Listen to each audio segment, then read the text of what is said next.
हम जीव मात्र पर कृपा करने के लिए हैं। ईश्वर की कृपा क्या है?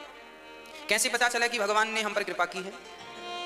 अच्छा, आपको भी कई बार लगता होगा कि हमें कैसे पता लगेगा कि भगवान की कृपा हम पर है? कई बार लगता नहीं है ना कि कृपा चल रही है भगवान की, संदेह हो जाता है। और गीता में लिखा है संशयात्मा विनश्यति, भगवान को लेकर, और केवल भगवान को लेकर नहीं, संशय कभी नहीं करना चाहिए। अच्छा, आपको अपने पति पर कोई संशय हो तो क्लियर कर लो, आपको अपनी पत्नी पर कोई डाउट हो क्लियर कर लो, आपको अपने बच्चे पर कोई संशय हो, संदेह हो, जल्दी से क्लियर कर लो, क्योंकि गीता में लिखा है कि संशयात्मा विनश्यति। यदि आपके भीतर किसी के प्रति संशय है और आपने कहा नहीं, क्लियर नहीं किया, तो वो संशय ही आपके घर में आग लगा देगा, तबाही मचा देगा। हाँ या ना?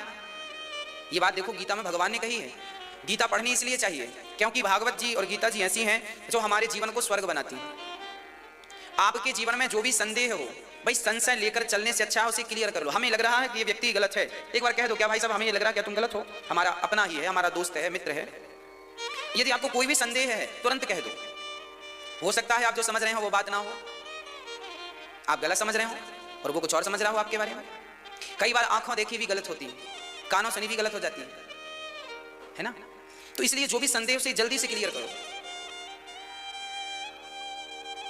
आंखों देखी भी क्या गलत होती है? एक बचपन में हमने कथा सुनी थी, कहानी आप कहें तो सुना दें? सुना दें? सब जानते हैं, बीरबल की कहानी है।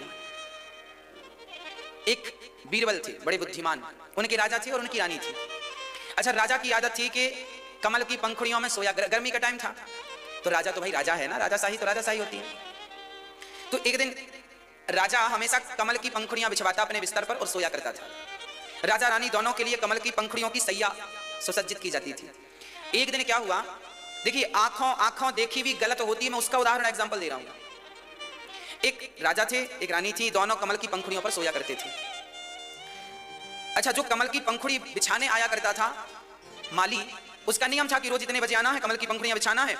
माली को बिछाते बिछाते कई साल हो गए। एक दिन वो माली कमल की पंखुड़ियां बिछा रहा था, तभी बढ़िया सुंदर हवा चलने लगी, बढ़िया सुंदर वातावरण था। उसके मन में क्या सूझी पता नहीं माली के। जब पूरी सैया तैयार हो गई तो जहां राजा सोया करते थे उसको लगा मैं भी देखूं क्या मजा आता है इसमें। तो जहां राजा सोते थे वो वहां सो गया। सो क्या गया, उसको लगा लेट कर देखूं, तो वो वहां पर, उसको लगा मैं भी ठीक कर दूंगा क्योंकि मैं ही तो सैया बनाता हूं, बिगड़ जाएगी तो मैं फिर से फूल लगा दूंगा, ठीक हो जाएगी। माली सैया पर लेट गया और जब लेटा, बढ़िया हवा थी, बढ़िया ठंडी ठंडी पंखुड़ियां थी, उसकी आंख लग गई, अर्थात नींद आ गई, वो सो गया। तभी रानी आ गई। अच्छा, रानी आई तो रानी को क्या लगा राजा सो रहे हैं, क्योंकि वो पंखुड़ियों में थोड़ा धस गया, पंखुड़ियां ऊपर आ गई तो चेहरा दिखा नहीं, कुछ भी रहा होगा पर रानी को दिखा नहीं। रानी को लगा ये राजा है, क्योंकि उसमें तो केवल राजा सोया करते थे ना, तो बाजू में आकर के रानी भी लेट गई। रानी भी लेटी हैं। अब इतने में राजा साहब आ गए। राजा ने देखा ये कौन पुरुष सो रहा है। अब देखा तो माली। अब माली को देख करके उसे तो देश निकाला दे दिया, तू मेरी पत्नी के पास बैठा क्या कर रहा है। अब वो तो गया, उसे तो दंड मिल गया, पर रानी को अब क्या दंड मिले, रानी तुम गलत हो।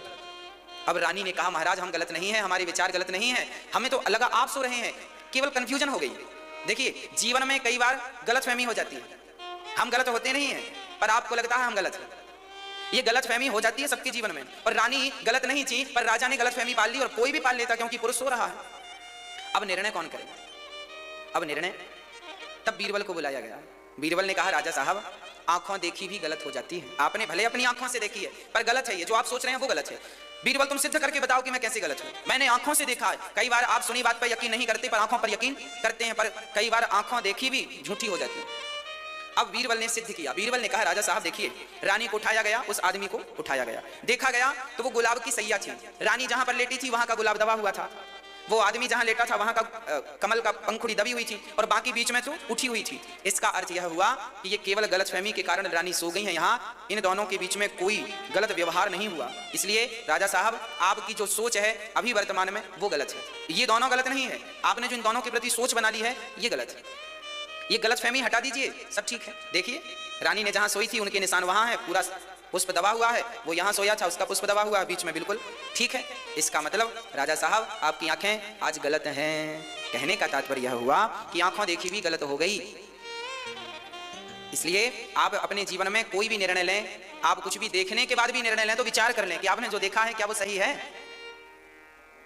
क्या गलतफहमियां हैं बीच में। कई बार आप विचार नहीं करते। देखो राजा के भीतर संदेह हो गया, संशयात्मा विनश्यति पर मैं बात कर रहा था गीता के श्लोक पर, कि संशय हुआ रानी पर, राजा को तो राजा के संशय को बीरबल ने क्या किया, क्लियर कर दिया। अच्छा संशय क्लियर हो गया तो खत्म बात, फिर दोनों ठीक हो गए। अच्छा डाउट क्लियर ना होता तो साथ में रहते पर मन में वो संशय बना रहता कि ये गलत है, ये गलत है, ये गलत है। इसलिए आप भी अपने रिश्ते में, परिवार में, घर परिवार में, दोस्तों में, मित्रों में, सबके प्रति बिल्कुल क्लियर रहिएगा। जो व्यक्ति बिल्कुल क्लियर रहता है वो कभी परेशान नहीं रहता। जो स्वयं संदेह रखता है और दूसरों को संदेह की दृष्टि से देखता है वही इस दुनिया में सबसे ज्यादा परेशान है। गीता में लिखा है संशयात्मा विनश्यति, जो संदेह लेके घूमता है उसका जल्दी से सर्वनाश हो जाता है। इसलिए क्लियर हो, संदेह ना हो। अच्छा भागवत की कृपा हम पर है, ईश्वर हम पर कृपा किए हैं, सबूत क्या है? बीरबल ने तो सबूत के साथ बात कर दी कि रानी अच्छी हैं और ये गलती से हुआ है, कुछ भी गलत नहीं। अब आपको कैसे पता चले कि आपके जीवन में भगवत कृपा है, ये प्रूफ कैसे किया जाए? बीरबल ने तो प्रूफ कर दिया, आप कैसे प्रूफ करेंगे कि आपके ऊपर भगवत कृपा है? अच्छा आप पर भगवान की कृपा है, इसे प्रूफ कर पाएंगे आप? हाँ या ना? कैसे करेंगे?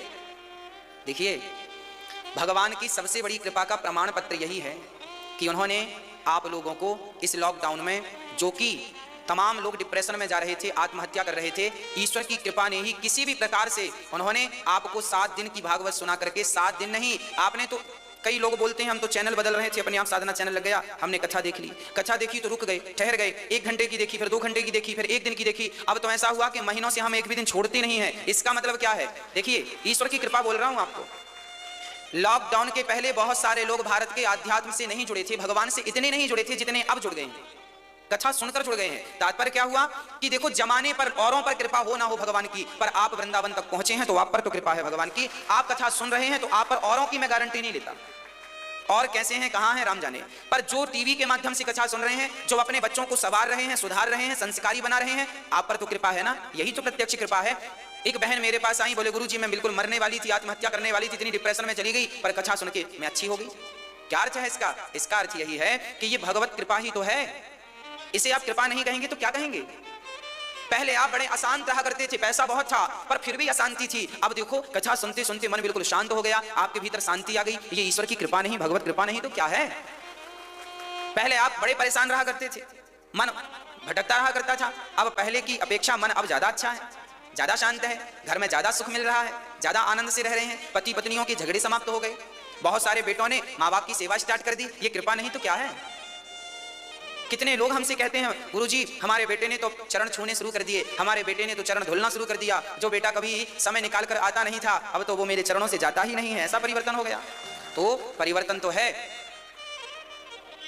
अब आप कहें महाराज जी उन पर परिवर्तन हो गया, हम पर क्यों नहीं हुआ? इसका भी कारण है।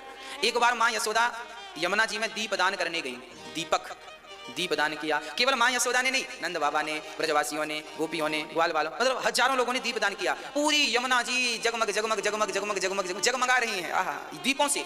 तभी भगवान श्री कृष्ण बालू पर लेट गए, पेट के बल लेट गए यमुना के किनारे, और जो दिया किनारे किनारे बह रहे थे ना, दिया उठा उठा के भगवान कृष्ण, मां यशोदा दिया दान करें, दीपदान, और कन्हैया उठा उठा के उसे दिया को किनारे रखते जाएं, दीपक उठा के। मैया बोली लाला लाखों दिया बह रहे हैं यमुना में, तू कितने दीपक को उठावे गो?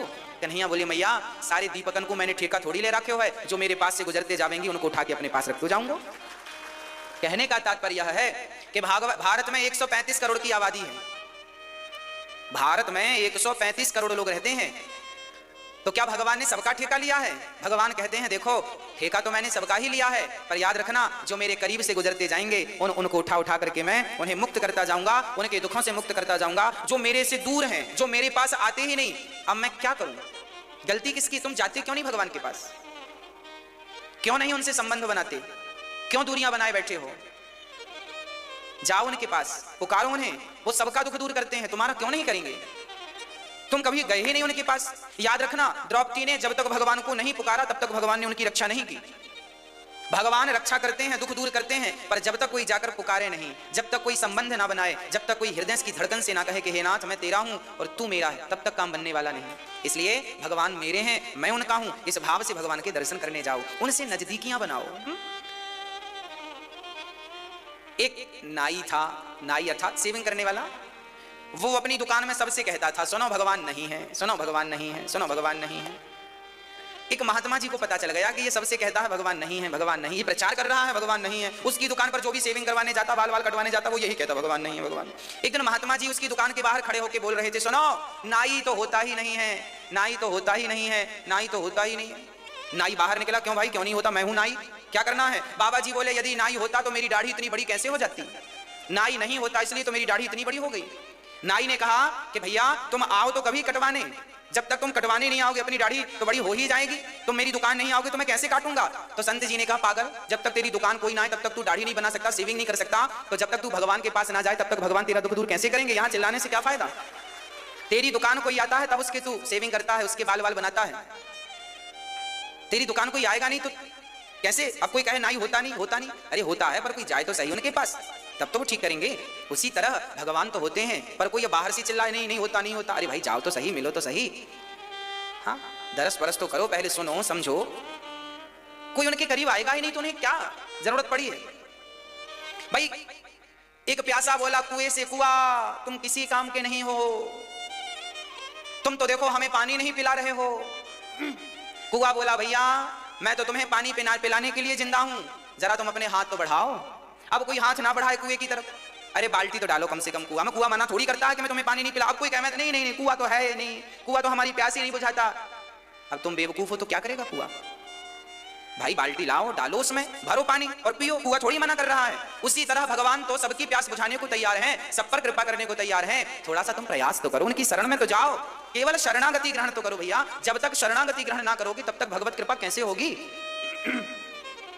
भगवत कृपा तब संभव है जब हम शरणागति करें। शरणागति अर्थात समर्पण। हे नाथ मैं आपका हूं, आप मेरे हैं। हे नाथ मैं आपको कभी भूलूं नहीं, हे नाथ मैं आपका हूं, बस सौंप दो सब कुछ, सब दे दो ठाकुर जी के चलते हैं। भगवान सत्य, सत्यम परम धीमहि, ईश्वर ब्रह्म सत्यम जगन मिथ्या। भगवान सत्य हैं, चित्त स्वरूप हैं, आनंद स्वरूप हैं, जो विश्व की उत्पत्ति पालन संहार करने वाले हैं, जो भगवान सारे दुखों को दूर करने वाले हैं। ऐसे भगवान को हम नमस्कार करते हैं। श्री कृष्णाय वयं नुमः। यम प्रव्रजन्तमनुपेतमपेत कृत्यम द्वैपायनो विरह गातरया जुहाव पुत्रेति तन्मयतया तर्वोऽभिनेदुस् तम सर्वभूत हृदयं मुनिमानतोऽस्मि। श्री सुखदेव भगवान का जन्म हुआ। अच्छा, भागवत के प्रथम वक्ता जिन्होंने इस धराधाम में भागवत का प्रचार किया है, उन वक्ता का नाम है सुखदेव भगवान, जिन्होंने राजा परीक्षित को सर्वप्रथम भागवत सुनाई। अच्छा, सुखदेव जी को जानते हैं आप लोग? मैया जी जानते हो? क्यों, आपके पड़ोस में रहते थे क्या? अच्छा, पहले कथा सुनाई थी, ठीक, हमें लगा पड़ोस में रहते थे। मैया पंचायत ना करना, नहीं सरपंच बना देंगे। बिल्कुल शांति से। सच्चिदायं प्रव्रजन्तमनुपेतमपेत कृत्यम। श्री सुखदेव भगवान ये कौन है? गौलोक धाम में राधा रानी के समीप एक तोता रहा करता है। तोता, शुक, शुक मीन्स तोता। शुक मतलब तोते को संस्कृत में शुक कहते हैं। शुक गौलोक धाम में सुखदेव जी शुक रूप में रहा करते, शुक मतलब तोते के रूप में रहा करते हैं। और राधा रानी बहुत प्यार करती हैं इस तोते से, हमेशा अपने पास रखती हैं, अपने पास बिठाती हैं। इसका मतलब ये बिल्कुल नहीं है कि आप लोग भी तोता पाल लो, इसका ये अर्थ नहीं है। तोता नहीं पालना चाहिए, किसी पक्षी को बंदी नहीं बनाना चाहिए। जितने दिन वो बंदी रहेगा आपके पिंजरे में, उतने दिन वो आपको बद्दुआ ही देगा, दुआएं नहीं निकलेंगी उसके भी। आप भले उसको मक्खन मिश्री खवाओ, क्योंकि आप किसी को बंधन में रखेंगे तो उसके अंदर से बद्दुआएं तो नहीं। देखिए, आजादी तो आजादी है, पक्षियों की आजादी तो आकाश है, उड़ने दो उन्हें। पिंजरा तो सोने का भी क्यों ना हो, पर पिंजरा तो पिंजरा ही है, इसलिए पक्षियों को बंदी ना बनाया करो। राधा रानी के गौलोक धाम में उनका भक्त श्री सुखदेव जी रहा करते हैं, और बड़े प्रेम से सुखदेव जी राधा रानी को रोज कथा सुनाया करते थे। किसके बारे में? कृष्ण के बारे में, कृष्ण की कथा सुनाया करते थे। सुखदेव भगवान रोज श्याम सुंदर की कथा सुनाया करते थे। तो एक दिन भगवान श्री कृष्ण, अच्छा सुखदेव जी क्या करते? राधा रानी के पास जाते तो कृष्ण की चर्चा सुनाते, और कृष्ण के पास जाते तो राधा की चर्चा सुनाते। एक दिन भगवान श्री कृष्ण ने उसे तोते के कान में कह दिया, बोलो राधा, बोलो राधा, बोलो राधा। बस भगवान श्री कृष्ण ने अपनी प्रियतमा का नाम सुखदेव के कान में बोल दिया। याद रखना, उस राधा नाम को ही, उस राधा जी को ही अपना गुरु मान लिया श्री सुखदेव भगवान ने। राधा जी को गुरु क्यों मानते हैं सुखदेव जी? क्योंकि भगवान श्री कृष्ण ने कहा था, बेटा राधा राधा कहो और इनकी शरण में रहो। तब से श्री कृष्ण की आज्ञा से राधा रानी को उन्होंने अपना गुरु मान लिया और राधा मंत्र का जाप करने लगे। श्री सुखदेव भगवान ने भागवत में कहीं भी राधा का नाम नहीं लिया, भागवत में कहीं भी राधा नाम नहीं है। क्यों नहीं है? क्योंकि श्री सुखदेव भगवान की गुरु है ना राधा जी, और गुरु का नाम नहीं लेते। और सच्ची बात तो यह है, सुखदेव जी जब भी अपनी राधा रानी का नाम लेते थे ना, तो राधा कहते हैं, राधा कहने मात्र से उनकी समाधि लग जाती थी, डूब जाते थे वो, भाव विभोर हो जाते थे वो। इतना प्रेम था श्री राधा जी से, इतना प्रेम था सुखदेव भगवान का कि वो डूब जाते थे, कुछ बोल ना पाते थे। और 7 दिन में ही परीक्षित को कथा सुनवानी थी, तो यदि समाधि लग जाती तो फिर 7 दिन में कथा कैसे सुना पाते। इसलिए भागवत जी में कहीं भी श्री राधा रानी का नाम नहीं लिया सुखदेव भगवान ने, केवल इसलिए कहीं मैं समाधि में ना डूब जाऊं, और समाधि लग गई तो राजा परीक्षित जी के 7 दिन में कथा पूरी नहीं हो पाएगी। इसलिए चूंकि वो उनकी गुरु हैं, क्योंकि वो उनकी अधिष्ठात्री हैं, इसलिए सुखदेव भगवान ने श्री राधा रानी का नाम पूरी भागवत में नहीं लिया। परंतु भागवत जी में राधा रानी कहां कहां उपस्थित हैं, ये अन्य जैसे ब्रह्म वैवर्त पुराण में उल्लेख मिलता है कि भगवान गोपियों को बुला रहे हैं, उनमें राधा जी का भी उल्लेख है। गर्गाचार्य जी ने भी राधा जी के कृष्ण के विवाह, राधा का कृष्ण से विवाह हुआ है, ये बात सुखदेव भगवान ने नहीं कही। क्यों नहीं कही? क्योंकि यदि वो कहते तो फिर समाधि लग जाती। तो कुछ कथाएं उन्होंने नहीं कही, फिर ये कथाएं प्रकट कहां से भई? बोली ने कि गुरुजनों ने कही। भगवान कृष्ण के गुरु जी कौन थे? श्री गर्गाचार्य जी।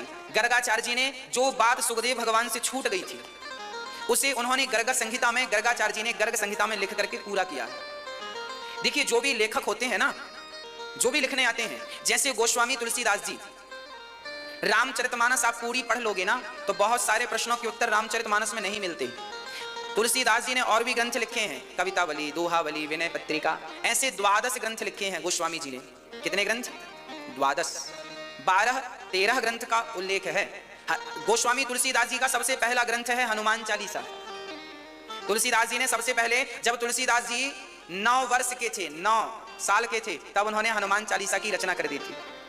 हनुमान चालीसा सबसे प्रामाणिक और सबसे छोटा ग्रंथ है गोस्वामी तुलसीदास जी के द्वारा लिखा हुआ। रामचरितमानस में बहुत सारी बातें नहीं है, जो बात रामचरितमानस में छूट गई थी गोस्वामी तुलसीदास जी से, उनका जिक्र उन्होंने अपने दूसरे ग्रंथों में कर दिया। अब आप उनके दूसरे ग्रंथ पढ़ेंगे तो उत्तर मिल जाएगा। एक उदाहरण से मैं आपको समझाता हूं, समझिए। देखिए, रामचरितमानस में लिखा है कि जब हनुमान जी, देखो ये बात आपने आज तक नहीं सुनी होगी जो हम आपको बताने जा रहे हैं, ध्यान से सुनिएगा। इसलिए शास्त्रों को, संपूर्ण ग्रंथों को खोल के हमने आपके सामने रख दिया है। रामचरितमानस में एक चर्चा का उल्लेख है जो आपने भी देखा और सुना होगा। जब लक्ष्मण जी को शक्ति लगती है, तब हनुमान जी शक्ति लगने पर, सुखैन वैद्य के कहने पर संजीवनी लेने गए थे हिमालय। तो हिमालय में संजीवनी हनुमान जी पहचान ना सके कौन सी है, तो उन्होंने पूरा का पूरा पहाड़ उठा लिया, और पहाड़ लेकर जब हनुमान जी चले तो वो कहां से गुजरे? अयोध्या से। अयोध्या से गुजरे तो अयोध्या में भरत जी ने देखा कि कोई पर्वत लेकर जा रहा है। अच्छा, भरत जी को क्या लगा कि शायद मेरे राम के ऊपर ये पहाड़ फेंकना चाहेगा, भगवान पर कोई खतरा है, संकट है। तब हनुमान जी को बाण मार दिया। भरत जी ने क्या किया? बाण मार दिया। अच्छा, बाण कहां लगा? हनुमान जी की छाती में, और हनुमान जी राम राम कहते जमीन में गिर पड़े। अब एक प्रश्न खड़ा हुआ, हनुमान जी के हाथों में पहाड़ था कि नहीं था? अब हनुमान जी गिरे हैं तो पहाड़ भी गिर जाएगा, और पहाड़ गिरेगा तो सब मरना जाते, भरत जी भी घायल हो जाते, बड़ा सा पहाड़ था। तो अब ये बात रामचरितमानस में क्या लिखी है? नहीं लिखी। रामचरितमानस में गोस्वामी जी ने इतना बस लिखा है कि भरत जी ने बाण मारा, हनुमान जी नीचे आ गए। उस पहाड़ का क्या हुआ साहब जो हाथ में था? ये कहां लिखा है? ये गोस्वामी जी ने रामचरितमानस में नहीं लिखा। गोस्वामी जी के जो अन्य ग्रंथ हैं उनमें उन्होंने लिखा है। उनमें उन्होंने लिखा है कि जब हनुमान जी नीचे आ गए तब वो पहाड़ कहां रहा? बोले वो ऊपर ही आकाश में रहा। ऊपर आकाश में कैसे? बोले हनुमान जी के पिता पवन देव ने उतनी देर के लिए वो पहाड़ धारण कर रखा था। ये बात गोस्वामी जी रामचरितमानस में नहीं लिखते, दूसरे अपने ग्रंथों में लिखते हैं, विनय पत्रिका इत्यादि ग्रंथों में। कहने का तात्पर्य क्या है? एक ग्रंथ को पढ़ने से संपूर्ण ज्ञान नहीं प्राप्त होगा, उसको जानने के लिए अन्य ग्रंथों का भी आश्रय लेना पड़ता है ना। भाई, लड़की देखने गए हो, लड़का देखने गए हो, तो केवल घर वालों से तो पूछने से काम नहीं बनता, पड़ोसियों से पूछना पड़ता, भाई लड़की कैसी है, लड़का कैसा है। आसपास के 2-4 घरों में पूछो तब कंफर्म हो जाता, भाई ठीक ठाक है। उसी प्रकार एक ग्रंथ को समझने के लिए उसके आसपास के 2-4 ग्रंथों को समझना पड़ता है। जब वो समझ में आएंगे तब ये संपूर्ण ग्रंथ समझ में आ जाता है। तो भागवत जी में क्या लिखा है, क्या नहीं लिखा? जो भागवत जी में नहीं लिखा उसे ब्रह्म वैवर्त पुराण और गर्ग संहिता में लिखा गया है। सुखदेव भगवान ने राधा रानी का नाम भागवत में क्यों नहीं लिया? इस पर बड़ी बातें होती हैं। क्यों नहीं लिखा? अरे भाई, वो उनके गुरु थे, अधिष्ठात्री थी, समाधि लग जाती थी, इसलिए नहीं लिखा, नहीं नाम लिया गोस्वामी श्री सुखदेव भगवान ने। अच्छा, राधा रानी जब धराधाम पर आने लगी तब सुखदेव भगवान बोले, माँ मैं भी आपके संग चलूंगा। राधा जी बोली, बेटा वहां हमें बहुत सारी लीलाएं करनी है, तुम देखोगे तो रोगे, तुम सहन ना कर पाओगे। क्योंकि राधा रानी जानती थी ना कि सुखदेव जी कितना प्रेम करते हैं। श्याम सुंदर कृष्ण को छोड़कर चले गए और राधा रानी रोती रह गई, राधा रानी रोती रह गई। ये बात सुखदेव जी देखते ना, रहा ना जाता, कहीं उसे विरह में सुखदेव जी प्राण ना त्याग दें। इस डर से राधा रानी ने उन्हें अपने संग नहीं लाई। कहा कि बेटा जब मैं लीला पूरी करके आ जाऊंगी तब तुम जा करके मेरी लीलाओं का गुणगान करके आ जाना। हाँ, तो भगवान श्री कृष्ण जब पूरी लीला समाप्त करके गए तब सुखदेव भगवान का अवतार इस कलयुग में हुआ। याद रखिएगा, भगवान कृष्ण जिस दिन चले गए उस दिन से ही कलयुग आ गया और श्री सुखदेव भगवान का जन्म हुआ। सुखदेव भगवान का जन्म कैसे हुआ इसकी भी कथा। एक बार भगवान शंकर माता पार्वती से कहते हैं चलो हम तुम्हें कथा सुनवाने ले चलते हैं। कहाँ? बोले अमरनाथ चलते हैं। एक बार भगवान शंकर माता पार्वती को अमरनाथ लेकर गए और वहां कहा, अच्छा पार्वती ने पूछा कि प्रभु आप अमर क्यों हैं? क्योंकि पार्वती जी ना पहले दक्ष की बेटी थी। पार्वती जी को लगा मैं मरती रहती हूं और आप हैं कि मरती नहीं, क्या खाया पिया है तो हमें भी अमर बना लो अपनी तरह, हमें भी क्यों जाना पड़े बार बार। शंकर जी ने कहा हमने अमर कथा सुनी है, जो ये अमर कथा सुन लेता है वो सदा सदा के लिए अमर हो जाता है। पार्वती जी बोली तो हमें भी सुनाओ। शंकर जी बोले पिछली बार कथा के चक्कर में तुम्हें मरना पड़ा था। पार्वती सती थी पिछली बार, और एक बार शंकर जी सती को कथा सुनवाने ले गए थे, रामचरितमानस में है। नहीं सुनी बल्कि भगवान पर संदेह कर लिया। ये कैसे भगवान रावण सीता को चुरा कर ले गया तो राम ढूंढ रहे हैं सीता सीता कहाँ हो। सती ने कहा, शंकर जी ने प्रणाम किया, जय हो राम जी के ऊपर से। राम जी नीचे लीला कर रहे हैं, शंकर जी आकाश मार्ग से कथा सुन के वापसी जब हुए तो त्रेता युग था, राम जी ढूंढ रहे हैं। तो सती ने कहा किसे प्रणाम कर रहे हो? शंकर जी बोले इन्हीं की ही तो कथा सुन के आए हैं, तुम भी प्रणाम करो। सती जी को लगता है आज शंकर जी का दिमाग ठीक नहीं है, किसी को भी प्रणाम कर रहे हैं ये इन्हें। यदि अच्छा सती माता को क्या लगा कि ये भगवान होते तो अपनी पत्नी के लिए रोते क्यों? भगवान रोता थोड़ी है। अच्छा भगवान की लीला ऐसी है कि बड़े बड़े लोग मुह्यंत यत सूर्यः, बड़े बड़े लोगी मोहित हो जाते, बड़े बड़े योगी मोहित हो जाते हैं। ऐसी लीला भगवान की। भगवान जब रोते हैं ना बिल्कुल सही का रोते हैं, ऐसा लगेगा कि सही रो रहे हैं, जबकि भगवान केवल लीला कर रहे थे वो। पर सती को डाउट हुआ, शंकर जी ने समझाया मत रोना, ये भगवान है, संदेह ना करो। पर सती को नहीं समझ में आया। शंकर जी ने कहा तुम्हारे मन संदेह है तो जाकर परीक्षा ले लो। तो सती सीता बन गई। सती क्या बन गई? सीता बन गई। देखो एक स्त्री जो होती है ना वो अपने ही पति की पत्नी बनती है, पर आज सती तो दूसरे पति की पत्नी बन गई। आज राम की पत्नी बन गई कौन? अरे पतिव्रता नारी को ये शोभा थोड़ी देता है। देखिए जब आप गलतियां करते हैं तो भले आप शंकर जी की पत्नी ही क्यों ना हो, गलती करेंगे तो दंड मिलेगा। सती ने सीता का रूप बनाया, राम के सामने खड़ी हो गई। मैं आ गई प्रभु, किसे ढूंढ रहे हो? राम जी ने देखा, समझ गए ये तो माता है, प्रणाम किया। जय हो, मैं दशरथ पुत्र राम आपको प्रणाम करता हूं। माता जी शंकर जी कहाँ हैं? सती को लगा मैं तो पार्वती, मैं तो सीता बन के खड़ी हूं, प्रभु आपने कैसे पहचाना? शंकर जी भगवान राम ने कहा माँ मेरी जो पत्नी है वो तो सदा मेरे पीछे खड़ी होती है, आप सामने खड़ी हैं, सामने तो मेरी माँ ही खड़ी हो सकती है, मेरी पत्नी खड़ी नहीं हो सकती। आप स्वरूप बदल सकते हैं प्लास्टिक सर्जरी करा के, पर स्वभाव कैसे बदलेंगे? स्वरूप तो ला सकते हैं, स्वभाव कहां से लाएंगे? इसलिए शंकर जी के पास फिर गई सती। शंकर जी ने कहा होगी परीक्षा। अब सती समझ गई सचमुच भगवान है, हमने जबरदस्ती परीक्षा ले ली।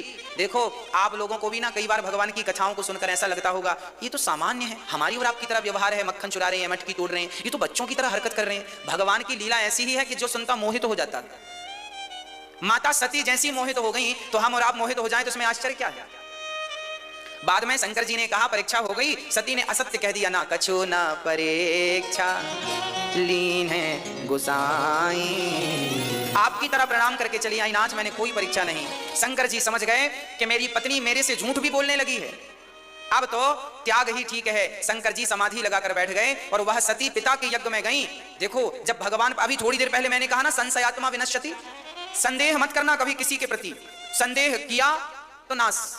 सामान्य इंसानों पर संदेह है तो क्लियर कर लो, पर भगवान पर संदेह है तो जल्दी से गुरुजनों के चरणों में बैठ के क्लियर कर लो। अच्छा शंकर जी ने समझाया था, अच्छा माता सती को संदेह था, देखो भगवान पर संदेह होना बड़ी बात नहीं, कोई बात नहीं, आपको है तो गुरुजनों के पास जाओ, संदेह को समाप्त कर लो। गुरु जी ये बात कैसी है, ये यहाँ ऐसे लिखा है तो क्या इसका आशय है? शंकर जी ने समझाया था माता सती को, पर नहीं समझी। जब शंकर जी जैसे नहीं समझा पाए तो फिर भगवान पर संदेह है तो नाश तो होगा ही।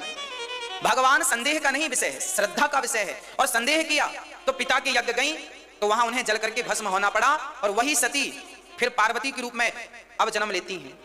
और फिर शंकर जी कहते हैं देवी पिछली बार कथा के चक्कर में तुम मर गई थी, अब तुम्हें बिल्कुल कथा नहीं सुनाएंगे, कहीं फिर ना चली जाओ। सती बोली, पार्वती बोली नाच तब संदेह था, अब तो श्रद्धा है। अब शंकर जी माता पार्वती को लेके अमरनाथ के जंगल में गए, वहां डमरू बजाई, सारे पशु पक्षी भाग गए। एक तोती ने एक तोते को जन्म दिया था, वो नन्हा सा था, वही सुखदेव जी माता रानी के शिष्य राधा रानी के गोलोक धाम से एक तोती के गर्भ से प्रकट भये हैं, और वो वहीं पर बैठे हैं जहां शंकर जी बैठे हैं। शंकर जी ने डमरू बजाए, सारे पशु पक्षी भाग गए, पर वो तोता छोटा सा था, भागा नहीं। शंकर जी ने पार्वती को सामने बिठाया, हम कथा सुनाएंगे, तुम बिल्कुल ध्यान से सुनना। शंकर जी बोले हुंका देती जाना। अब कथा आंख बंद करके शंकर जी ने सुनाई। एक राजा था, एक रानी थी। अब पार्वती जी सो गई। कुछ दिन बाद कथा सुनते सुनते नींद अच्छी आती है, सो गई माता जी। अच्छा, जब सोई तो तोता ने विचार किया कि यदि माता ने हुंका देना बंद कर दिया और शंकर जी ने कथा सुनानी बंद कर दी तो फिर ये कथा कभी प्रकट नहीं होगी, लुप्त हो जाएगी। तब तोते ने माता जी की आवाज में वो हुंका देना शुरू कर दिया।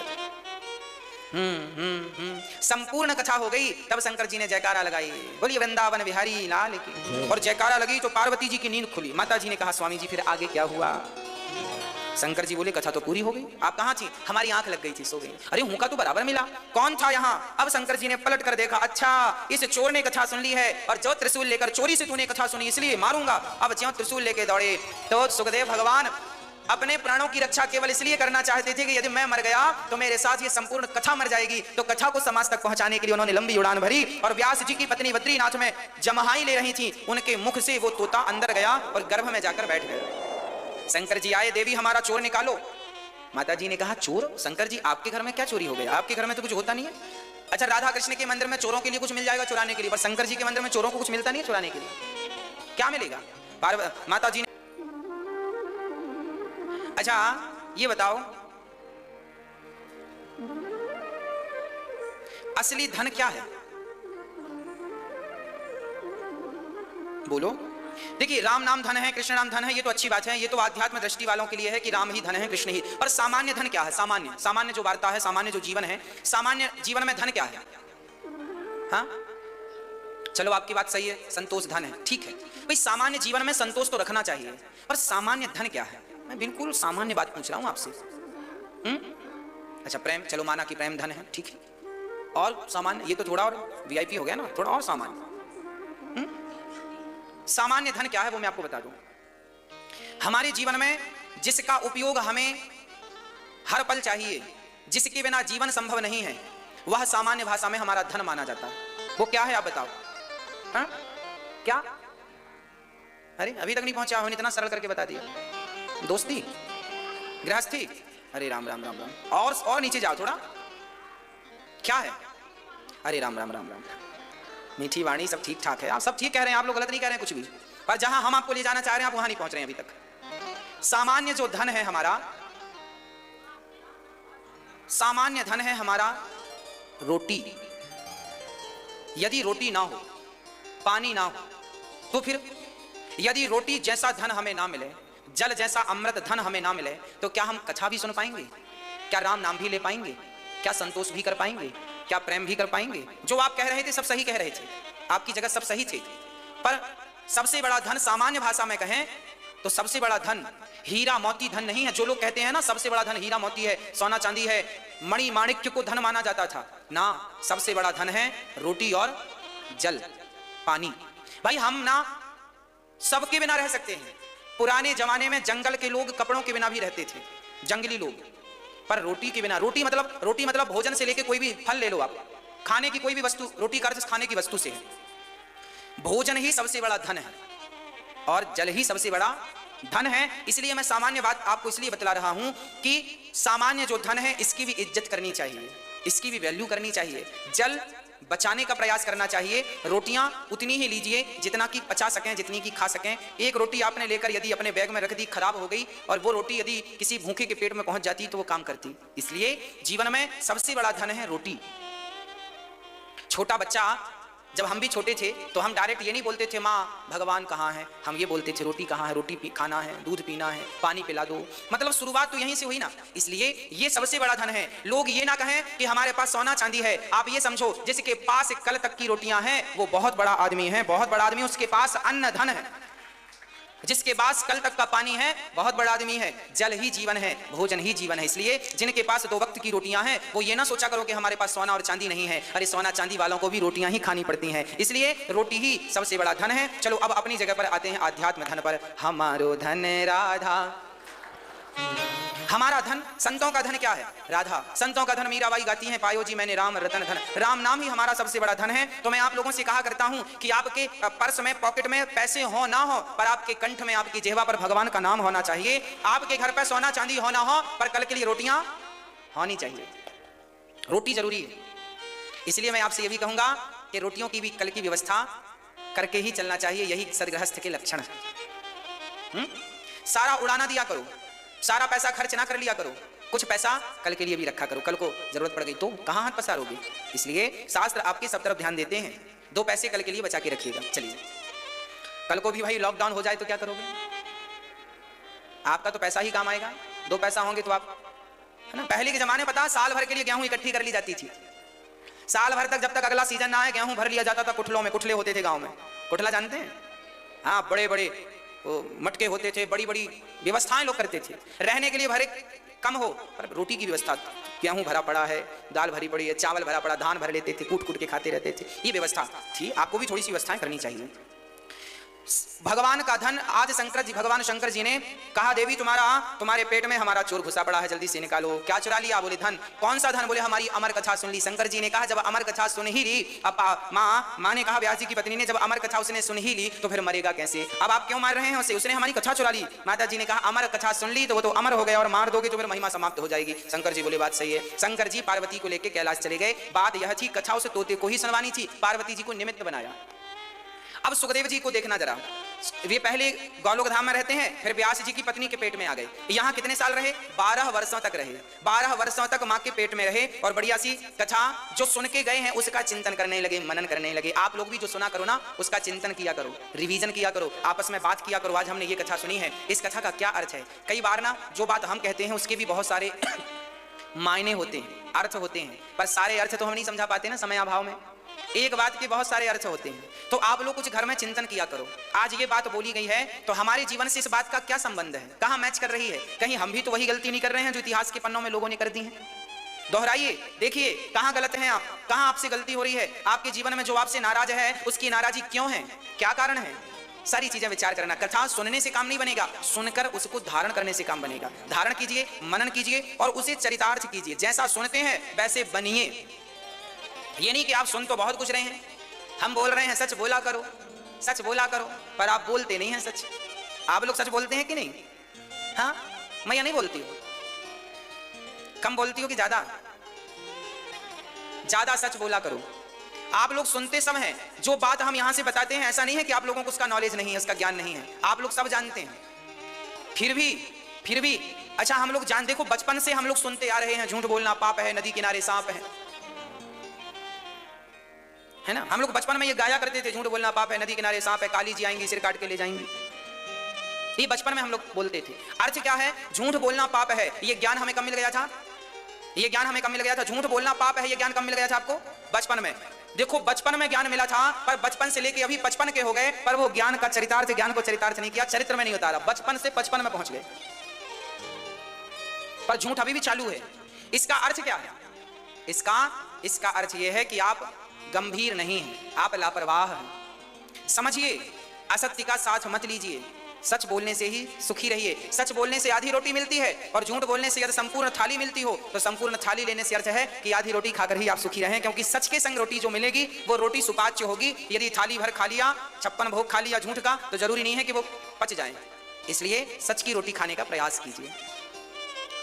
रट्टू तोता मत बनिए, धारण करना सीखिए। एक जंगल में एक तोता था, एक क्या बहुत सारे तोते थे। एक बाबा जी जंगल गए तो वहां सारे तोतों को ज्ञानी कर दिया, सारे तोतों को ज्ञानी बना दिया। गुरुजी ने तोतों से कहा, सुनो तोतो, बहेलिया आएगा, जाल डालेगा, दाना डालेगा, खाना मत, फंस जाओगे। तोतों ने बैठा, सारे तोते बैठे, गुरुजी बताओ हमें ज्ञान दो, गुरुजी का ज्ञान। अब गुरुजी ज्ञान दे रहे हैं, सुनो, बहेलिया आएगा, जाल बिछाएगा, दाना डालेगा, खाना मत, फंस जाओगे। तोतों ने कहा, जी गुरुजी याद कर लिया। हाँ गुरुजी याद कराओ। गुरुजी ने याद कराया, सारे तोतों ने गाना शुरू कर दिया। जाल बहेलिया आएगा, जाल बिछाएगा, दाना डालेगा, खाना मत, फंस जाओगे, जाल बिछाएगा, दाना डालेगा, खाना मत, फंस जाओगे। सारे तोतों को याद हो गया। अब गुरुजी समझ गए कि ये ज्ञानी हो गए, तोतों को इतना ज्ञान बहुत था। अब गुरुजी चले गए। अब सारे जंगल में तोते जहां जहां उड़े बस एक ही गाना गाएं, बहेली आएगा, जाल बिछाएगा, दाना डालेगा, खाना मत, फंस जाओगे। बहेली आएगा, जाल बिछाएगा, दाना डालेगा, खाना मत, फंस जाओ। गाना गाना शुरू कर दिया। एक दिन सचमुच बहेलिया आ गया। बहेलिये ने देखा कि राम राम, यहाँ के तो तोते ज्ञानी हैं। अब सारे तोते बहेलियों को देख रहे हैं। बहेलिया समझ गया कि तोते ज्ञानी है, मेरे जाल में एक भी फंसने वाले नहीं, क्योंकि इनको याद है कि बहेली आएगा, जाल बिछाएगा, दाना डालेगा, खाना मत, फंस जाओगे। तो बहेलिये ने कहा, हे भगवान, सारे तोते ज्ञानी बन गए, मेरा तो काम डूब गया। फिर भी बहेलिये को लगा, चलो ट्राई करते हैं, कोई मूर्ख हो शायद, तो उसने जाल बिछा दिया, जाल बिछा के दाना डाला, सारे तोते आके बैठ गए, सारे तोते आकर बैठ गए और बैठे बैठे जाल में दाना खाते जाएं और कहते जाएं, एक बहेली आएगा, जाल बिछाएगा, दाना डालेगा, खाना मत फंस जाओगे। और फंसते जा रहे हैं, और जो फंस गए हैं वो भी गाना गा रहे हैं, बहेली आएगा, जाल बिछाएगा, दाना डालेगा, खाना मत फंस जाओ। बहेली ने समझ लिया सब रट्टू तोता है, सबने रट लिया है, ये ज्ञान केवल रटने के लिए था, इनके लिए। अरे भाई, जो ज्ञान तुमने रटा है उसे चरितार्थ कर लिया होता तो आज बहेली के जाल में फंसते क्यों? सारे पक्षी फंस गए, अब वो लगे रोने, गुरुजी ज्ञानी, गुरुजी का ज्ञान झूठा था। और सारे पक्षियों ने फंस कर कहा गुरुजी का ज्ञान झूठा था, गुरुजी का ज्ञान। तब तक गुरुजी आ गए, अब जाल के अंदर थे, पिंजरे के अंदर थे। गुरुजी आपका ज्ञान झूठा था। गुरुजी ने कहा क्या झूठा था? बोले आपने कहा था बहेली आएगा, जाल बिछाएगा, दाना डालेगा, खाना मत फंस जाओगे। बोले गुरुजी हमने तो याद भी कर लिया था और इसी का जाप कर रहे थे, माला ले ली थी हम लोगों ने, जाप कर रहे थे, बहेली आएगा, जाल बिछाएगा, दाना डालेगा, खाना मत, एक, बहेली आएगा, जाल बिछाएगा, दाना डालेगा, खाना दो, गुरुजी बहेली आएगा, जाल बिछाएगा, दाना डालेगा, खाना मत, तीन। हम तो 108 की माला जप रहे, आप लोग भी ऐसी माला जपते हैं? माला जप रहे हैं गुरुजी, हम तो जप रहे हैं गुरुजी गुरुजी गुरुजी गुरुजी गुरुजी गुरुजी, माला जप रहे हैं गुरुजी गुरुजी गुरुजी गुरुजी गुरुजी गुरुजी गुरुजी गुरुजी गुरु गुरु गुरु गुरु गुरु गुरु गुरु गुरु, माला जप रहे हैं लोग। बहेलिया पकड़ लिया। गुरुजी ने कहा पागल, जो ज्ञान हमने तुम्हें दिया था ये ज्ञान माला जपने के लिए नहीं था, ये ज्ञान तो चरित्र में उतारने के लिए था, ये ज्ञान जीने के लिए था, केवल जपने के लिए नहीं। राम नाम, राम राम राम राम राम राम राम राम। अब राम राम जपने से तो काम बनेगा नहीं साहब, राम का चरित्र जीवन में उतारो। अब राम राम जप रहे हैं और झूठ बोल रहे हैं, तो राम जी झूठ बोलते थे क्या? राम राम जप रहे हैं और ताका झांकी कर रहे हैं, तो राम जी तो चरित्रवान थे, तो कैसे काम बनेगा? आज लोग राम राम जप रहे हैं ना, उनके मुंह से निकला हुआ राम प्रभावशाली नहीं है। राम इसलिए प्रभावशाली नहीं रह गया राम नाम उनके लिए क्योंकि उन्होंने राम के चरित्र को जीवन में धारण नहीं किया। इसलिए उस राम नाम का अर्थ क्या है? हाँ, कृष्ण कृष्ण जपने से क्या होगा भाई? गीता में भगवान श्री कृष्ण ने जो हमारे लिए नियम बताए हैं उन नियमों का पालन करो, उन मार्गों को अपनाओ, उन रास्तों पर चलो। गीता में लिखा है कर्म कर, फल की इच्छा ना कर, बस तुम कर्म करो, फल की इच्छा ना करो, भगवान तो इसी में खुश हो जाएंगे। अब तुम कर्म भी नहीं करते और फल की तरफ टुकुर टुकुर देख रहे हो और श्री कृष्ण श्री कृष्ण श्री कृष्ण। अरे भैया, भगवान का नाम जपो, मना नहीं कर रहे हैं, पर पहले वह करो जो शास्त्रों ने आपके और हमारे लिए आदेश दिया है। भगवान अच्छा, अर्जुन महाभारत में खड़े हैं, महाभारत के युद्ध मैदान क्षेत्र में, धर्म क्षेत्रे कुरुक्षेत्रे समवेता युद्धोत्सव।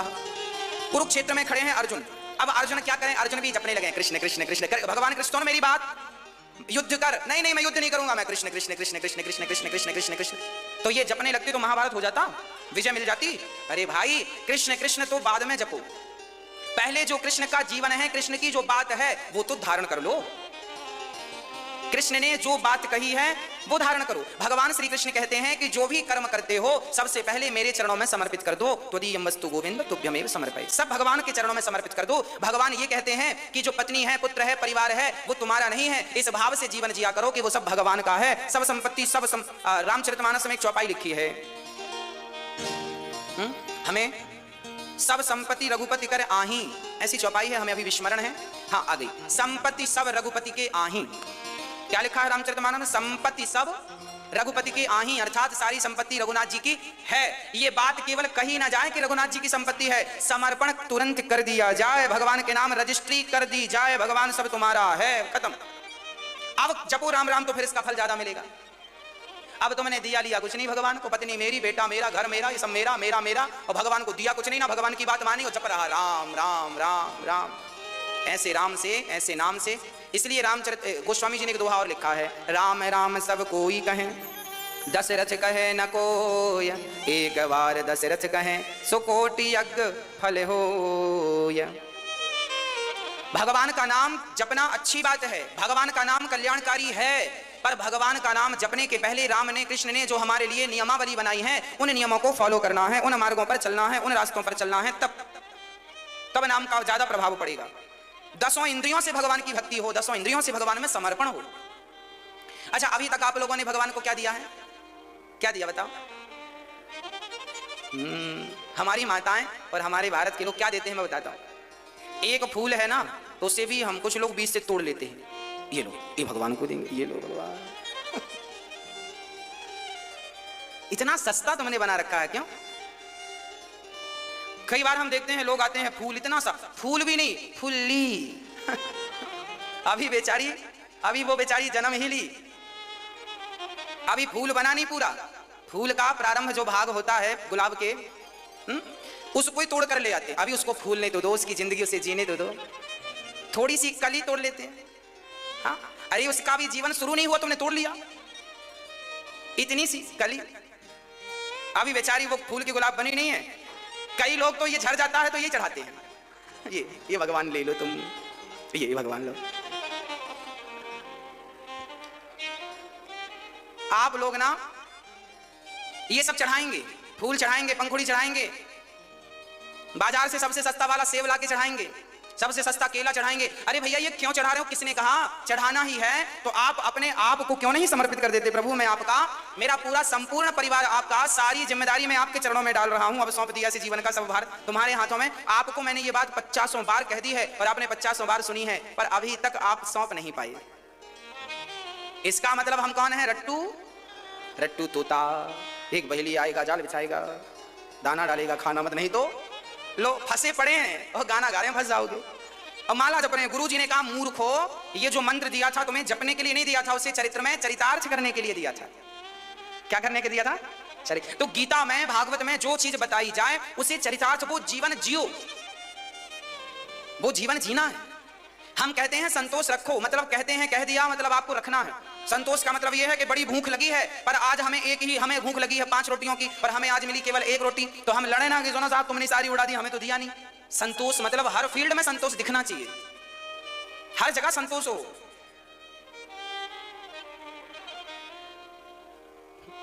एक बार क्या हुआ, एक घर में गए आप मतलब एक व्यक्ति गया एक घर।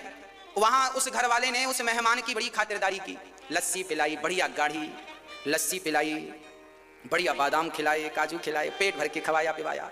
और साहब वो आदमी जब लस्सी पी करके, बढ़िया इमरती इत्यादि खा पी कर जब बाहर आया तो लोगों ने कहा कैसा रहा? अरे बोले सब खिलाया पिलाया पर चाय तो पिलाई नहीं। लो लस्सी पीने के बाद भी रोक किसके लिए रहे हैं? चाय नहीं पिलाई। इसका अर्थ यह हुआ कि जीवन में संतोष नहीं आया, जीवन जीने का ढंग नहीं आया। अरे मरने के पहले जीवन जीने का ढंग सीख लीजिएगा। जिसने जीने का ढंग सीख लिया उसे मरने का ढंग भी आ जाएगा। मरने का भी ढंग नहीं है। हाँ अच्छा, मरने की बात आई तो हम एक कथा सुनाते छोटी सी। नाम सुना होगा आपने, नाम सुना है सिकंदर का। सिकंदर के बारे में आप लोग क्या जानते हैं? सिकंदर के बारे में आप ये जानते हैं, सिकंदर महान था, पर सिकंदर ना कुछ और भी था। क्या था? सिकंदर के आगे ना एक अक्षर और था और एक पूरा शब्द था, वो हटा दिया गया। सिकंदर महान था, ये तो आपने पढ़ा, पर जिसने सिकंदर के बारे में लिखा उसने ये लिखा सिकंदर महान था, ऐसा नहीं लिखा, सिकंदर महामूर्ख था। सिकंदर महामूर्ख था। अब आप कहेंगे महाराज जी सिकंदर महामूर्ख, हाँ जी, कैसे था सुनो। सिकंदर जब भारत आया तो उसने बहुत सारे राजाओं को, लोगों को मारा। किसी की भी गर्दन वो ऐसे तोड़ देता जैसे वो मूली तोड़ रहा हो, गाजर तोड़ रहा हो, वो गर्दन काटता जाता। अब सोचो उसने लाखों लोगों का मर्डर किया, नरसंहार किया, जिसके भीतर दया नहीं है, जो बस मारता जा रहा है, मारता जा रहा है। इसे आप क्या कहेंगे? महान कहेंगे? इसे हमारे यहां मूर्ख कहते हैं। जिसके भीतर दया ना हो, क्या है वो? मूर्ख है। हाँ अच्छा, सिकंदर भारत आया क्यों? सिकंदर को पता चला कि भारत में कुछ साधु रहते हैं जो कि अमर हैं, तो सिकंदर आया था अमर होने के लिए भारत। तो उसने आया तो फिर सबको मारना शुरू किया। मारता मारता अपने सैनिकों से कहा, अच्छा सिकंदर जो था ना मृत्यु से बहुत डरता था मृत्यु से डरता था। अच्छा वो अपने जो उसके नजदीकी लोग थे ना, हर महीने 2 महीने में अपने नजदीकी लोगों को मारता रहता था। अपने नजदीकी जो उसका राइट हैंड था ना उसे मार देता था, इसलिए ताकि उसके इर्द गिर्द जो है उनमें दहशत बनी रहे, डर बना रहे। वो मारता, सबको मारता। वो जिससे कहता था कि तुम मेरे हो, 1 महीने बाद उसी को मार दे, कोई आरोप लगा के मार देता था। सिकंदर एक महात्मा जी के पास पहुंचा। सिकंदर ने कहा जाओ भारत में कोई महात्मा साधु हो तो उनसे पूछो कि मुझे अमर बना सकते हैं क्या। एक सैनिक गया, एक पेड़ के नीचे एक साधु बैठे थे, बिल्कुल शरीर में केवल लंगोटी थी, कुछ नहीं था, सर्दियों का समय था। सिकंदर ने साधु से पूछा, उस सैनिक ने पूछा भाई क्या तुम अमर हो? साधु ने कुछ नहीं बोला। सैनिकों ने कहा तलवार हमारे हाथ में है, अब भी तुम्हारा सिर काट देंगे, जल्दी बताओ। तो महात्मा जी ने मुस्कुराते हुए कहा बेटा यदि तलवार तुम्हारे हाथ में है तो फिर देर किस बात की, ये रहा मेरा सिर, वो रही तलवार, काट दो। अब तो सिकंदर के सैनिकों ने कहा राम राम, आज तक हमने लाखों लोगों को मारा है पर इसका जवाब किसी ने नहीं दिया, इसका मतलब ये बाबा अमर है, इसका मतलब ये साधु अमर है। तुरंत संदेशा पहुंचाया सिकंदर। सिकंदर ने कहा बाबा को लेके आओ। बाबा जी से सैनिकों ने कहा चलो सिकंदर बुला रहे हैं। बाबा जी ने कहा मैं कहीं जाता नहीं, तुम्हारे सिकंदर से बोलो आए, ज्ञान लेना हो तो, हम नहीं जाते कहीं। सिकंदर आए, महाराज जी हमें अमर बना दो। महात्मा जी बोले ठीक है बनाए देते हैं, यहाँ से सीधे चले जाना जंगल में, वहां से फलाने रास्ते की तरफ जाना, वहां एक गुफा है, उस गुफा में पानी भरा है कुंड में, उस पानी को पी लेना, अमर हो जाओगे। सिकंदर अपने 10 बढ़िया सैनिकों को लेकर चल पड़ा। बाबा जी ने जो जो बताया सब उसे मिलता गया, विश्वास होता गया बाबा जी सही है। अब सिकंदर के मन में आया कि मेरे संग 10 लोग हैं, ये भी पी लेंगे तो ये भी अमर हो जाएंगे, तो उसने उन्हें पीछे ही रोक दिया, तुम यहीं रहो हम जाते हैं। आगे चले तो एक गुफा थी, उस गुफा में जैसे महात्मा ने बताया वैसे ही पानी भरा था, बिल्कुल स्वच्छ। उस जल को सिकंदर ने हाथ में लिया और बस पीने वाला था कि आगे कौवा बैठा था। उस कौवा ने कहा रुको। सिकंदर बोला कौन? मैं कौवा। क्यों रोक रहे हो? कौवे ने कहा भैया बरसों पहले मैंने भी इस कुंड का पानी पिया था, सो देखो कौवा का कौवा ही रह गया, अमर हो गया मैं। क्या तुम भी चाहते हो कि तुम भी जैसे हो वैसे ही रह जाओ? सिकंदर ने विचार किया बात तो सही है, अमृत है सामने, अमर हो जाऊंगा, पर अमर होके करूंगा क्या? अच्छा मैं आप लोगों से पूछ रहा हूं, आप लोग यदि अमर आपके सामने अमृत रखा है तो आप लोग पी लोगे? नहीं पियोगे? क्यों नहीं पियोगे? क्योंकि जीवन जीने का यदि अपना मजा है ना, सच कहता हूं मरने का भी अपना मजा है, मृत्यु भी मजेदार होती है। हाँ, सिकंदर ने वो पानी नहीं पिया, आज ये अक्कल का काम किया इसने, नहीं पिया, वापस आ गया। कहने का तात्पर्य यह है कि यदि हम और आप अमर होना चाहते हैं तो अमर किस लिए होना चाहते हैं? अमर होने के पीछे कारण क्या है? आज आप 100 साल की जिंदगी है आपकी, इन 100 सालों में तुमने क्या किया? शादी करी, बच्चे पैदा किए, घर वर बनाया और खूब ऐसे चलते रहे। 100 साल और मिल जाएंगे तो क्या करोगे? तो भी ऐसी करोगे। तुम्हारी पत्नी मर जाएगी, फिर दूसरी शादी कर लोगे, फिर उससे बच्चे होंगे, उसी के साथ फिर रहोगे, फिर 100 साल मिल गए तो फिर शादी कर लोगे। यही क्रम चलता रहेगा, शादी करो, बच्चे पैदा करो, खाओ पियो सो जाओ, वही फिर क्रियाएं चलती रहेंगी। क्या है, क्या नयापन है? अरे एक मौत ही ऐसी है जो जीवन को नया करती है। बूढ़े शरीर को नया करवाना हो तो मौत ही तो करेगी, दर्दों से निजात पानी हो तो मौत ही तो करेगी। इसलिए मौत उत्सव है, इसे दुख की तरह ना देखा जाए, बल्कि ज्ञानी जन मौत को उत्सव की तरह मनाते हैं, उत्सव की तरह जीते हैं। जीवन जीने का ढंग आ गया तो मरने का ढंग आ जाएगा। समस्या यह है कि जीने का ढंग नहीं, जीने का ढंग आया नहीं, मर गए। श्री सुखदेव भगवान मां के पेट में 12 साल तक वही चिंतन करते रहे, जो कथा सुनी थी कथा का चिंतन करते रहे, जो सुनो उसे चिंतन करके उसे चरितार्थ कर लो, जीवन बदल जाए। जीवन केवल ये ना कहें कि भाई सच बोला करो, हम तो सच बोलने लग गए, ये ना कहा करो कि हम दया करें, हम दया करने लग गए। अपने में धारण, प्रैक्टिकली अपने में प्रैक्टिकल, शास्त्रों की हर बात को अपने में प्रैक्टिकल करना है, दूसरे में प्रैक्टिकल नहीं करना। तुम सच बोलो हम नहीं बोलेंगे, ये थोड़ी बात है। इसलिए प्रैक्टिकली हो। शास्त्रों को सुखदेव भगवान ने उसका चिंतन किया। मां के पेट में 12 साल बाद जब प्रकट भई तो पैदा होते ही सुखदेव भगवान चल पड़े। सुखदेव जी जब गए तो पिता ने बुलाया, बेटा बेटा रुको, पुत्रेति तन्मयतया तरवो विनेदुस् तम सर्वभूत हृदयं मुनिमान तोस्मि। सुखदेव भगवान जब जन्म लेते हैं तो चल पड़ते हैं। इसके बाद उनके पिताजी पीछे से चिल्लाते हैं, बेटा अभी मत जाओ, अभी हम तुम्हारी शादी करते हैं, फिर चले जाना, फिर चले जाना। सुखदेव जी बोले हम रुकेंगे नहीं। सुखदेव जी गए। ये वही सुखदेव हैं जो राधा रानी के पास थे, आए, जन्म लेते ही भगवान का चिंतन करते, राधा रानी का चिंतन करने के लिए निकल पड़े। वो संसार में उलझना नहीं चाहते, क्योंकि जो उलझे हैं ना बड़े परेशान हैं। आज सुखदेव भगवान चल पड़े, जंगल में जाकर बैठे। फिर उन्होंने व्यास जी ने एक श्लोक अपने शिष्यों को रटाकर भेजा, वरहा पीडम नटवर वपुः कर्णयो कर्णिकारम। भगवान बड़े सुंदर हैं। सुखदेव जी ने जब भगवान के बारे में सुना तो भाग कर आए। फिर ध्यान में आया कि होगा कोई सुंदर। जब भगवान की करुणा सुनी, अहो वकीयम स्तनकालकूटम जिघांसयापाय यदाप्य साध्वी। सुखदेव भगवान इतने दयालु हैं कि पूतना जैसी राक्षसी आई तो भगवान ने मारा तो सही पर तार दिया। भगवान ने तारने पर जोर दिया है। जो भगवान पतितों को तार देता है वो हमें क्यों नहीं तारेगा। वह सुखदेव जी अपने पिता से संपूर्ण भागवत जी का अध्ययन करते हैं और वही सुखदेव राजा परीक्षित को भागवत सुनाते हैं। ऐसे सुखदेव भगवान को हम नमस्कार करते हैं। हाँ, भगवान सर्वत्र हैं और भगवान का दर्शन करना हो, जलवा देखना हो, सर्वत्र फैला हुआ है। वो मेरे सांवरे सलोने कन्हैया। ये भागवत की महिमा है। प्रिय भक्तों, एक बार भक्ति महारानी यहां उदास पड़ी थी। उनके समस्त 2 बच्चे ज्ञान और वैराग्य बड़े परेशान थे। नारद जी महाराज भ्रमण करते करते जब यहाँ आए, नारद जी पृथ्वी का भ्रमण करने के लिए आए। अच्छा, नारद जी पृथ्वी का भ्रमण करते रहते हैं ना, देखते रहते हैं कहाँ क्या चल रहा है, यहाँ की सारी खबर नारद जी वहां देते रहते। उस जमाने में मीडिया का काम नारद जी ही संभालते थे। कहाँ क्या चल रहा है पूरी जानकारी देते थे। नारद जी महाराज कहाँ कहाँ गए। अहम तो पृथ्वीं यातो ज्ञात्वा सर्वोत्तमामिति पुष्करं च प्रयागं च काशीं गोदावरीं तथा। नारद जी बोले, मैं पृथ्वी के समस्त तीर्थों में गया पर शांति का कोई अनुभव नहीं।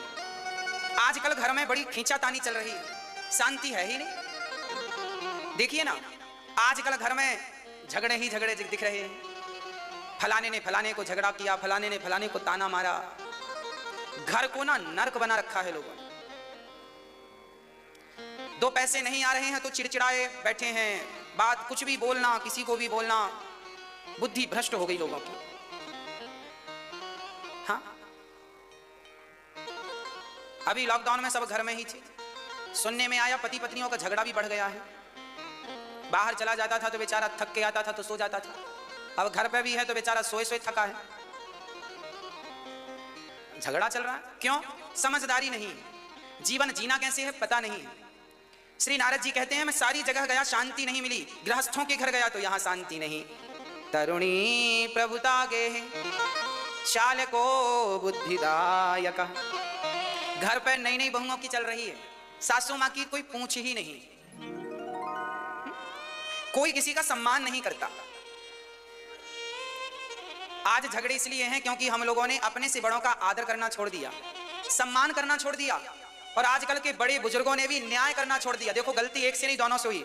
छोटों ने बड़ों का सम्मान करना छोड़ दिया और बड़ों ने छोटों पर न्याय करना छोड़ दिया। आजकल बड़े न्याय नहीं कर पाते। बहुत सारे बड़े बुजुर्ग ऐसे हैं जो अपनी संतान, अपने बच्चों पर न्याय नहीं करते। हाँ या ना? एक बेटा मेरे पास आया कुछ दिन पहले रोता हुआ, गुरुजी हमारे पिताजी ने सारी संपत्ति बड़े भैया को दे दी, एक रत्ती नहीं दिया हमें, इतना सा।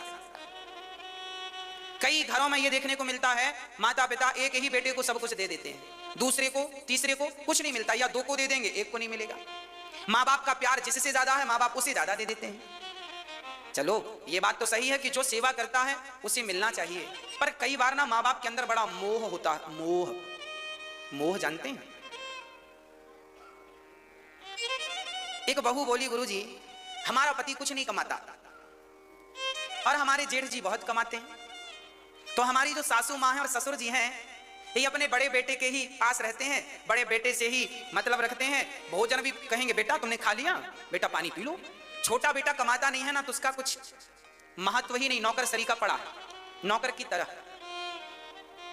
माँ बाप भी आजकल न्याय नहीं कर पाते। माँ बाप भी उस तरफ ज्यादा झुक जाते हैं जिस तरफ उन्हें ज्यादा आमदनी दिखती है। बेटे रोते हैं कई बार आकर के, गुरुजी हमारे पिता ने हमारे संग न्याय नहीं किया। हम उनको समझाते हैं, बेटा माँ बाप ने तुम्हें एक रत्ती नहीं दिया तो भी दुखी ना हो और माँ बाप को कोसो मत। कोई बात नहीं, माँ बाप ने तुम्हें जो मानव का शरीर दे दिया है, क्या यही कम है? इसका धन्यवाद देकर और जुट पड़ो अपने कर्तव्य की ओर। बहुत सारा धन कमा लो, मेहनत से। रोने से कोई फायदा नहीं, रोने से कोई अर्थ नहीं। कब तक रोगे माँ बाप के नाम पर भी? मेहनत करो, कमाओ। जो सपने तुमने देखे हैं वो पिता की संपत्ति से साकार मत करो। अपनी संपत्ति, अपनी मेहनत से अपने सपने साकार करके दिखाओ, अपनी मेहनत के बल पर।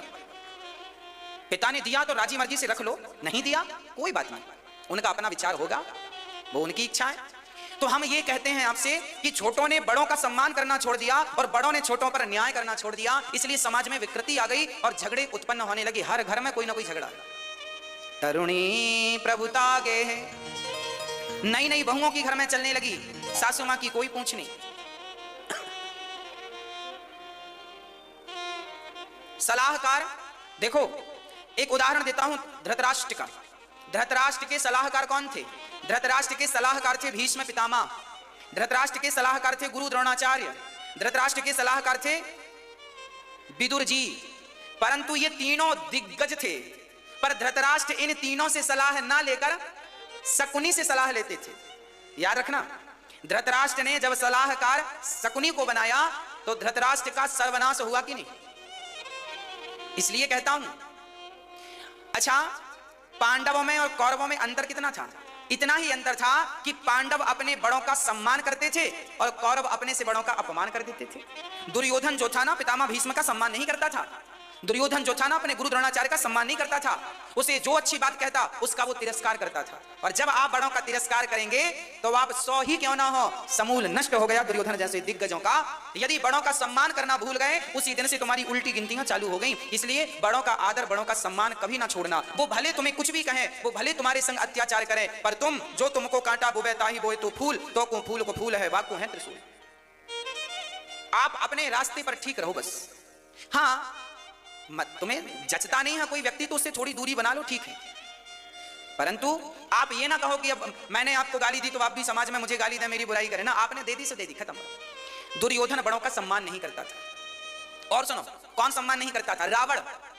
रावण ना सम्मान नहीं करता था। रावण के पिता ने समझाया था, विश्रवा ने सीता को चुराया है, गलत किया है। रावण के गुरु हनुमान जी, रावण के गुरु शंकर जी थे, शंकर जी के अवतार हनुमान जी थे। हनुमान जी ने समझाया, गलत किया तूने, रावण सीता को वापस कर। जब बड़ों का सम्मान नहीं करता, बड़ों की बातें नहीं मानता, तो उस रावण के आज गली गली पुतले जलाए जाते हैं। और आजकल के बच्चे भी अपने माँ बाप का, अपने बड़ों का सम्मान नहीं करते। हाँ या ना? बहुत सारे बच्चे करते हैं, जो करते हैं हम उन्हें प्रणाम करते हैं। जो सम्मान करते हैं अपने माँ बाप का, बुजुर्गों का, हम उन्हें प्रणाम करते हैं, उनकी धूल अपने मस्तक पर रमाते हैं। पर जो सम्मान नहीं करते, उनसे प्रार्थना करते हैं, बेटा सम्मान करना सीखो। सम्मान देने से सम्मान बढ़ता है। इसलिए अपने बड़ों का सम्मान किया करो, बड़ों का आदर किया करो। महाभारत हुआ बड़ों का सम्मान ना करने के कारण, रावण का सर्वनाश हुआ बड़ों का सम्मान ना करने के कारण। जो बात बड़े कह रहे हैं एक बार विचार कर लो, क्या नुकसान है? भाई पिताजी कह रहे हैं कि यहां मत जाओ, 2 मिनट विचार कर लो, यहां जाने से क्या फायदा? दोनों तरफ, दोनों पहलू देख लो, फायदे क्या, नुकसान क्या। पिताजी क्या सही कह रहे हैं, क्या गलत कह रहे हैं, थोड़ा विचार कर लो और देख लो क्या सही है क्या गलत है। सुन लो प्यार से।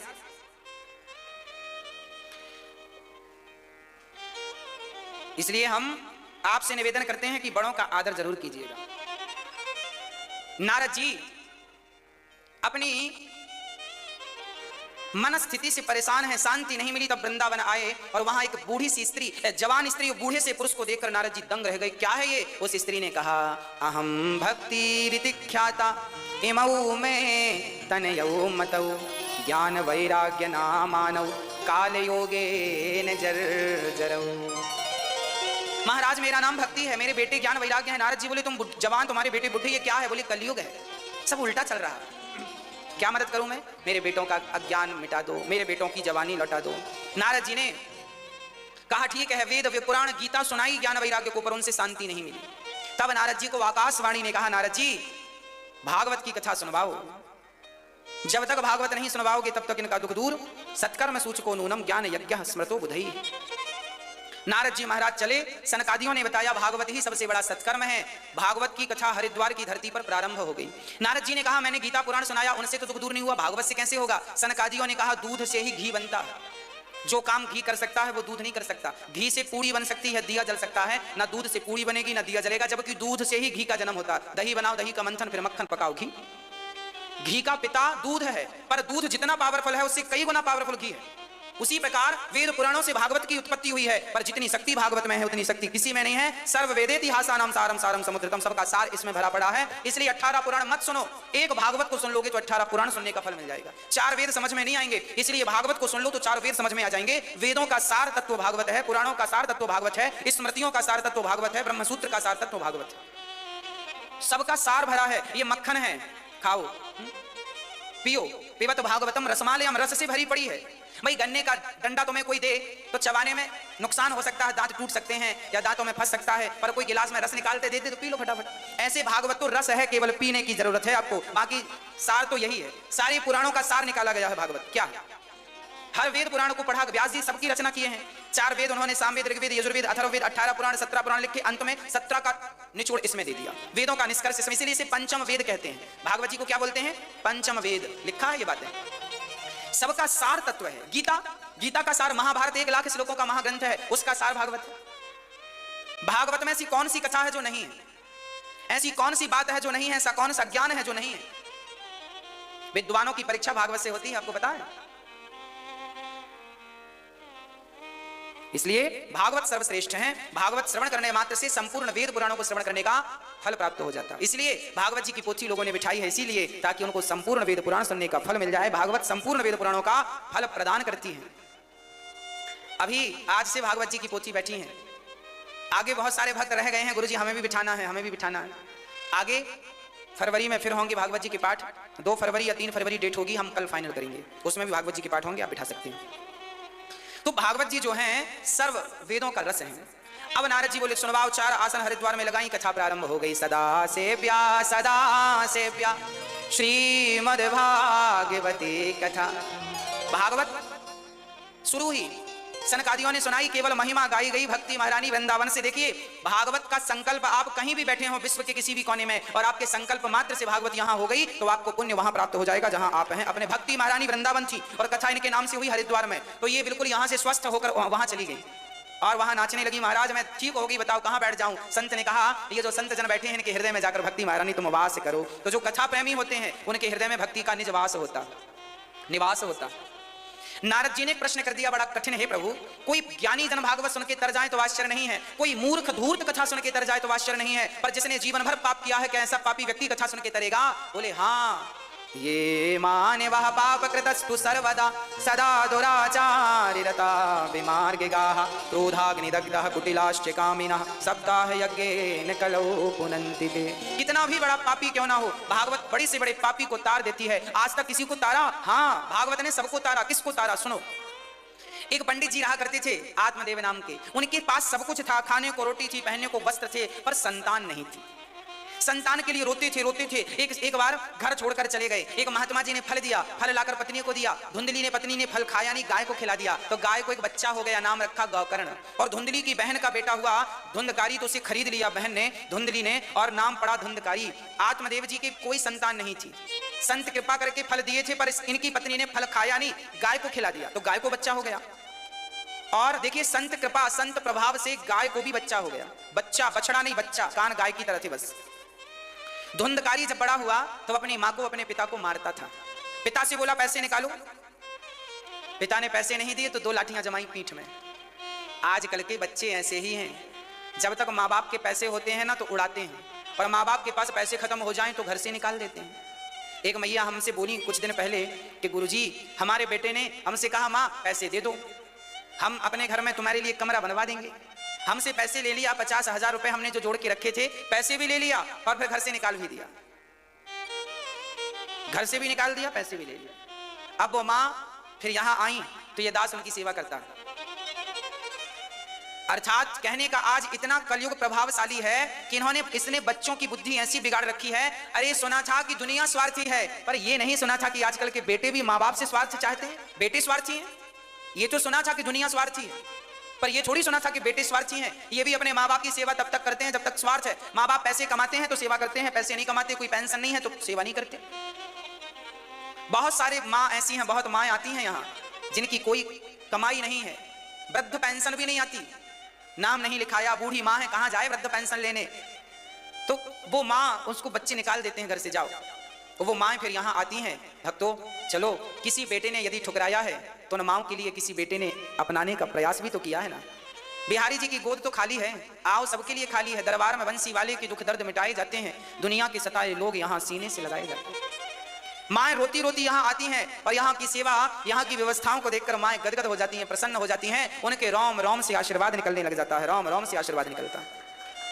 इसलिए कहता हूँ कि आप भी किसी एक माँ को मात्र 21,000 रुपए देकर किसी एक माँ का सहारा बनिए। किसी एक माँ के मुख पर, एक माँ के लिए रोटी का आसरा बन जाइए, सहारा बन जाइए।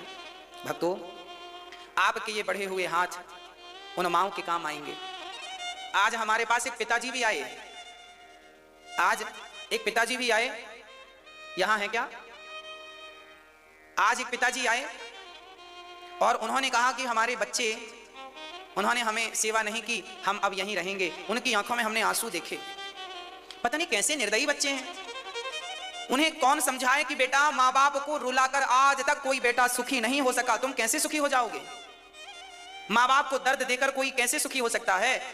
जब दूसरों के पांव का कांटा निकालते हैं ना हम, तब हमारे शरीर की चुभन कमजोर हो जाती, कम हो जाती है। अर्थात जब हम किसी का सहारा बनते हैं, जब हम किसी की आंखों से आंसू पहुंचते हैं ना, तो फिर भगवान हमारी आंखों में आंसू देते ही नहीं है कि बेटा अब तुम्हें रोने की जरूरत नहीं है, तुम्हारी आंखों में आंसू अब अच्छे नहीं लगते। क्योंकि जब तुम्हें दूसरों की आंखों में आंसू अच्छे नहीं लगते, तो फिर भगवान को भी तुम्हारी आंखों में आंसू अच्छे नहीं लगते। भगवान स्वयं पहुंच देते हैं। आपके जीवन में कोई मुसीबत आने वाली हो, संकट आने वाला हो, उसके पहले भगवान खड़े हो जाते थामने के लिए, क्योंकि तुमने किसी को थामा है तो तुम्हें भी कोई थामेगा।